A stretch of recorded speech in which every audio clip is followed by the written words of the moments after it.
Previously, we have worked on graphing parabolas in standard form that look like this. So the first thing you need to do is find the factors of x squared plus 4x minus 5. This means we need two numbers that multiply to negative 5 and add to 4. Those numbers are 5 and negative 1, giving me factors of x plus 5 and x minus 1. To find the roots, we want to figure out what numbers will make these equal 0. So the roots are negative 5 and positive 1. So we can go ahead and plot those on our x-axis as our x-intercepts. Then we want to find the axis of symmetry. So one way to do that is to count the distance in between the points and find the exact middle. So from 5 to 1, it looks like there's 6 units and half of 6 is 3. So that means we are going to have our axis of symmetry 3 units away from each of my x-intercepts, making it at x is equal to negative 2. To find the vertex, we take our original equation of x squared plus 4x minus 5, and we plug in our value for our axis of symmetry, which is negative 2, everywhere we see an x, because I know that my vertex is going to be along the line of the axis of symmetry. So everywhere you see an x, you're going to plug in a negative 2. So we have negative 2 squared, which is 4, and then we have 4 times negative 2, that's negative 8, and then the negative 5. Negative 4 minus 8 is negative 4. Negative 4 minus 5 is negative 9. So that means my vertex is going to be at negative 2, negative 9. So when you plot that, do the best you can to draw your curve.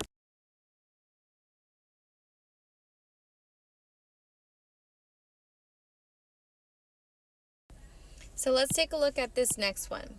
For this one, we need two numbers that multiply to 12 and add to positive 6. So this is not possible. The only factors of 12 are 1 and 12, 2 and 6, 3 and 4, and none of those numbers will add to 6.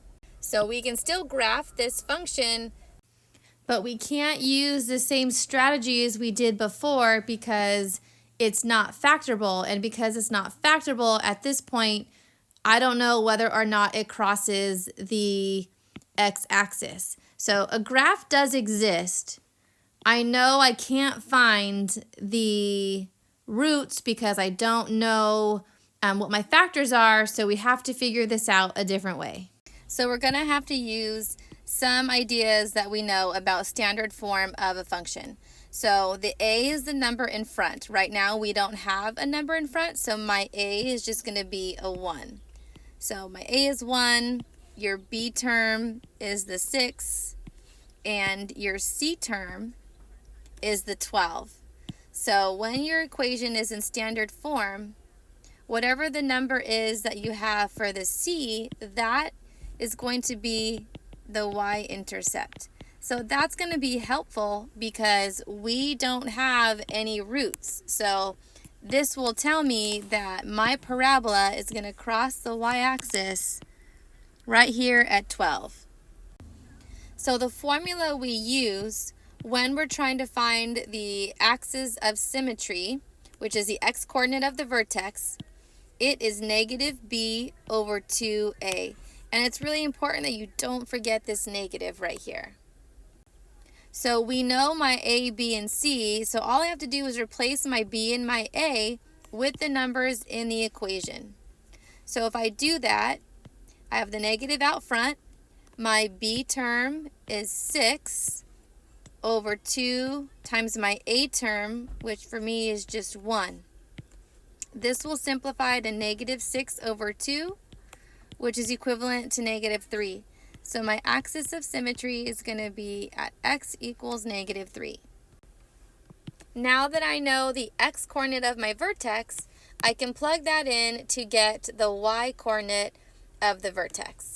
So your original equation is x squared plus 6x plus 12, And everywhere you see the x, you're going to plug in a -3.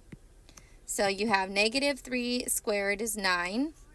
And then you have 6 times -3, that's -18, plus 12. So 9 minus 18 is -9. -9 plus 12 is 3.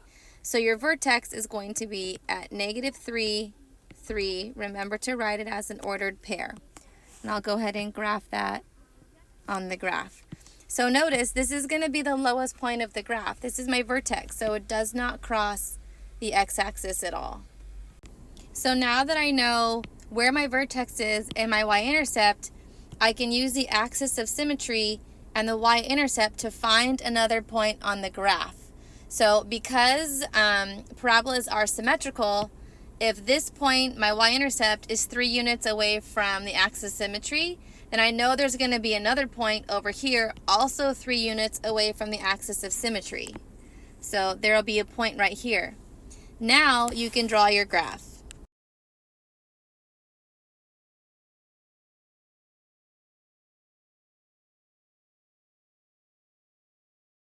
So now we have 2x squared minus 8x plus 7.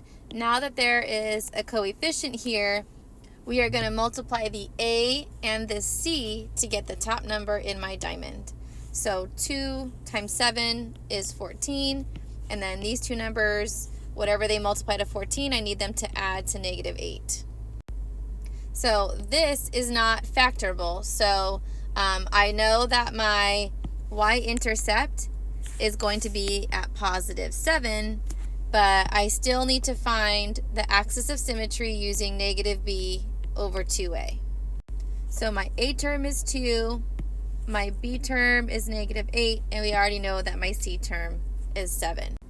So I have my negative, and then my b is also a negative number, so that's kind of tricky. You need to make sure you're watching out for that. And my a is 2. So no matter what, there's always going to be a negative out in front, and if your b term is negative, it's smart to use parentheses to show you have a negative b term, because a negative times a negative is going to give us a positive.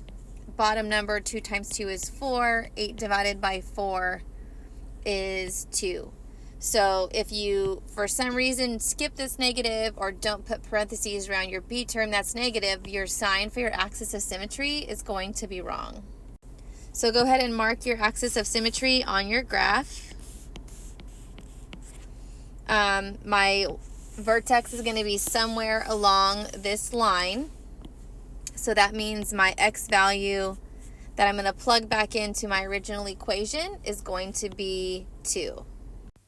So we have 2 times the 2 squared minus 8 times 2 plus 7. So remember, do your exponents first. So 2 squared is 4. So we're going to have 2 times 4 minus 16 plus 7. 2 times 4 is 8. 8 minus 16 is -8. And then we're going to add the 7, and you get -1. So the vertex is going to be at +2, -1. Next, we're going to use the idea of symmetry to get the other point that we need. So we can use my y-intercept. The y-intercept is 2 units away from the axis of symmetry. So that means I'm going to have another point 2 units away from the axis of symmetry, but on the other side. Then do the best you can to draw your curve. Now notice my curve is not perfect. Also notice the parabola does cross the x-axis, but notice it's at a decimal point. So even though this one wasn't factorable, it does cross the x-axis, but at decimals. So I want you guys to take a look at these two graphs. These are from the last 2 examples. Both of these functions were not factorable. So if you look at this one, it was not factorable and did not cross the x-axis. This one not factorable, but did cross the x-axis at 2 decimal values. So I just wanted to make sure you guys understood that just because it's not factorable, that doesn't necessarily mean it doesn't cross the x-axis, because this one does. So it either doesn't cross or it's going to have some kind of decimal root or x-intercept.